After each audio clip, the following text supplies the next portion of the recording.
안녕하세요, 한성입니다. 구독과 좋아요 이제 10만 가야 되지 않겠니?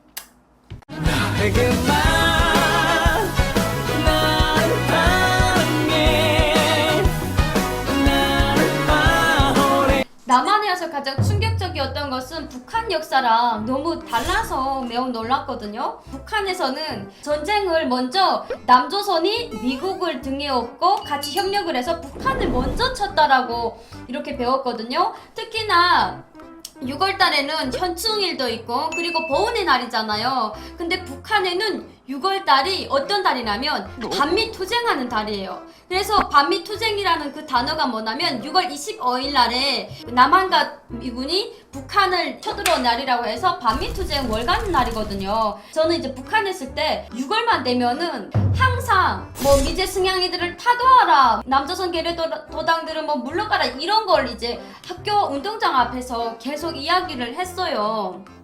막 이렇게 들다가 이렇게 그러다가 갑자기 열사병으로 쓰러지는 친구들도 있거든요. 저는 남한에 와가지고 6월달이 보훈의 날이고 그리고 현충일 날이라서 그게 매우 신기했던 것 같아요.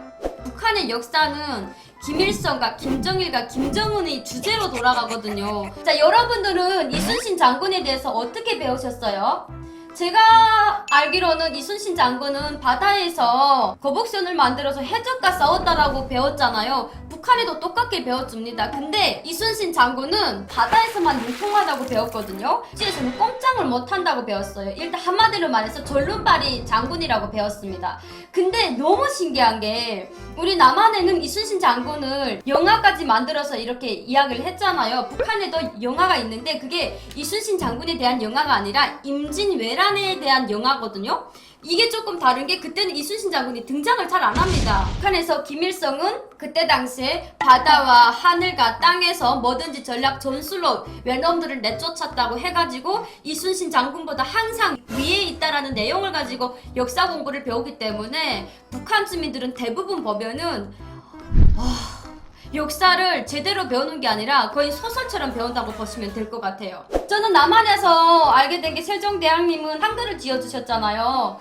근데 북한에서도 똑같이 세종대왕님은 한글을 지어주셨는데 일제놈들한테서 한반도를 이제 빼앗기면서 그때 김일성이가 독립군이 돼가지고 일본놈들을 쫓아내서 그 한글을 찾아줬다고 배웠거든요. 만든 사람은 세종대왕님이지만 김일성은 세종대왕님이 그 만드신 그 글을 일본놈들로부터 빼앗아줬다. 그렇기 때문에 김일성은 대단한 위인이라고 배워요. 오늘 YTN 라디오에 가서 다양한 주제를 가지고 그 토크를 했는데 어떻게 이렇게 할 수가 있냐, 우린 그동안 북한에서 이렇게 배워주는 걸 몰랐다라고 우리 PD님이 이야기하셨거든요. 이순신도 깎아내리는구나 북한.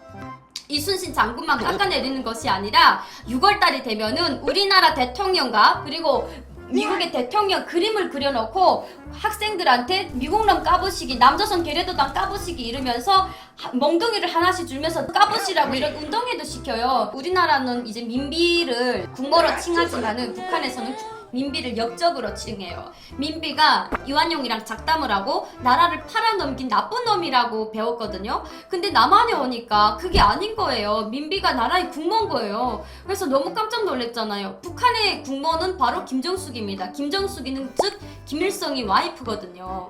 모든 게 김씨 부자로 통하는군요. 맞습니다, 여러분. 모든 게 다 김씨 부자로 통해요. 얼마 전에 우리나라 대통령님께서 이제 그 연설하셨던 중간에 보면은 김봉원 선생님에 대해서 나오거든요. 근데 이 김봉원 선생님은 북한 역사에 등장하는 인물이 아니에요. 북한에 어떤 이야기가 돌았냐면 그 예전에 김일성과 함께 나란히 북한 체제를 유지했던 그 이바지했던 인물 중에 하나가 김봉원이라는 그 인물이 있었는데 이 사람이 김일성보다 모든 면에서 우세하다 보니까 김일성이 거기에 대한 위압감을 느끼고 김봉원 선생님을 처단을 했대요. 근데 우리나라에서는 김봉원 선생님을 독립군 의열대장으로 칭하잖아요. 근데 북한에서는 역적으로 칭합니다. 물론 그 일제시대 때 의열단으로 그 활동을 했지만 어떻게 보면은 우리 한반도 그 전쟁이 일어났음에도 불구하고 북한 편에 서서 북한의 김봉원에 대한 평가가 궁금하네요. 자, 북한의 김봉원은 김일성을 배신하고 김일성 자리를 넘봤던 하나의 역적으로 이렇게 돼 있습니다. 아니, 역사를 부정하는 민족은 발전할 수가 없다고? 저도 그렇게 생각을 하는데 북한에는 역사를 부정할 수밖에 없어요. 왜냐면 그 북한 체제를 지키려면은 절대적인 역사를 왜곡을 해야만이 그 정권을 유지할 수가 있기 때문에 북한의 핸드폰에 보면은 항상 백두산 청소라는 그 어플이 국가적으로부터 깔려 있는 건데 이거는 절대적으로 지울 수가 없습니다. 백두산 청소는 북한의 김씨 일가들에 대한 역사를 다 담았고 그리고 이제 그 김정은이라던가 김일성이라던가 김정일에 대한 모든 그 회고록 내용들이 다 깔려 있거든요. 그리고 그 백두산 청소에는 김정은이가 이제 매해마다 신년사를 하잖아요. 그 신년사를 다 이렇게 거기에다가 넣어가지고 북한 주민들이 어디 다니면서 그 백두산 청소를 눌러가지고 거기에 대한 내용을 학습하도록 만들어놓은 게 바로 북한 스마트폰 앱의 그 백두산 청소 어플이라고 보시면 될 것 같아요. 8.15 강복절에 대한 북한 위인 평가는 8.15 강복절은 그 일제놈들부터 우리나라가 해방된 거잖아요.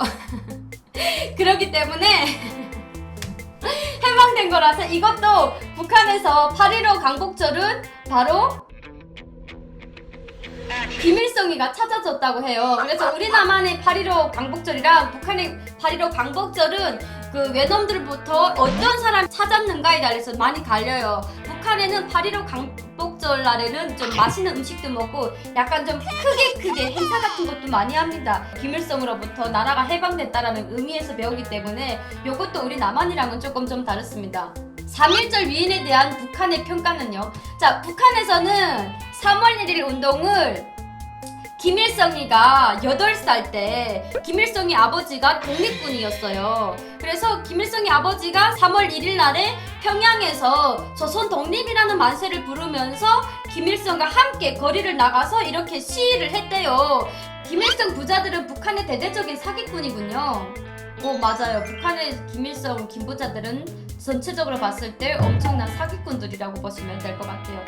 자, 김일성은 대단한 위인이에요. 어떤 위인이냐면 북한에서 배워주기를 축지법을 잘 쓴다고 했거든요. 그래서 동해번쩍 서해번쩍을 축지법을 많이 쓰기 때문에 만약에 이런 전투에서 그 일본 놈들한테 딱 포위를 됐을 때 김일성이가 갑자기 오른손을 딱 들면서 이렇게 하늘을 가리키니까 그때 당시에 앞에 바다가 착 이렇게 낮으면서 배가 한 척이 딱 띄었대요. 그래가지고 그때 김일성이가 이끄는 그 중대 그 항일혁명 투사들이 그 배를 타고 다 이렇게 몰래 그 일본 놈들이 눈을 피해서 달아났다, 이런 이야기가 있고요. 그리고 쌍방 전투라고 있는데 그 쌍방 전투가 어떤 전투냐면 김일성은 하늘에 내신 위인이다 보니까 그 항상 안개가 같이 따라서 다녔대요. 그래가지고 일본 놈들이 포위해가지고 이렇게 김일성을 지금 죽이려고 이렇게 했는데 김일성이가 갑자기 안개에 딱 감싸가지고 이쪽 동해번쩍 총소리 서해번쩍 총소리를 내니까 그 일본 놈들이 자기들끼리 총을 겨눠가지고 다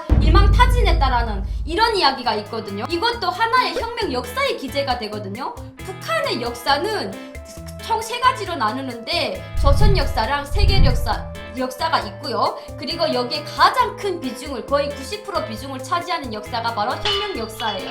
이 혁명 역사는 북한 주민들에게 없어서는 안 될 절대적인 우상 숭배를 해야 되게끔 만든 기틀이고요. 그리고 여기에 대한 내용을 북한 주민들한테 사상적으로 이제 주입을 하는 교육 수단이라고 보시면 될 것 같습니다.